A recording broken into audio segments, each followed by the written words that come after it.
अस्सलाम वालेकुम दोस्तों। जनाब मैं आज बताना चाहता हूँ कि जेन्युइन बल्ब और लोकल बल्ब के बारे के अंदर। तो मेरे सामने अभी 3 बल्ब पड़े हुए हैं और इनके अंदर 3 क्वालिटियाँ हैं। और सबसे पहले क्वालिटी की तरफ आते हैं। तो इस बल्ब को आप गौर से देखें। इसके एक पॉइंट इसका सीधा है और एक पॉइंट इसका गोल है। तो ये क्वालिटी भी है। और उसके बाद ये देखें, इसके दोनों पॉइंट बिल्कुल सीधे हैं।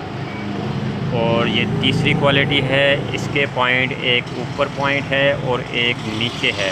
तो इन 3 क्वालिटी के अंदर जेन्युइन बल्ब की पहचान ये है कि ये सेंटर वाला जो बल्ब है, ये जो है ना जेन्युइन बल्ब है। इसके ऊपर बाकायदा कंपनी का नेम भी है जो आपको नज़र आ रहा होगा। और ये वाली क्वालिटी जो है ये बिल्कुल लो वाली क्वालिटी है। जो होता है आम बल्ब जो होता है वो ये है। और ये वाली क्वालिटी भी नॉर्मल क्वालिटी है, किसी हद तक ठीक है।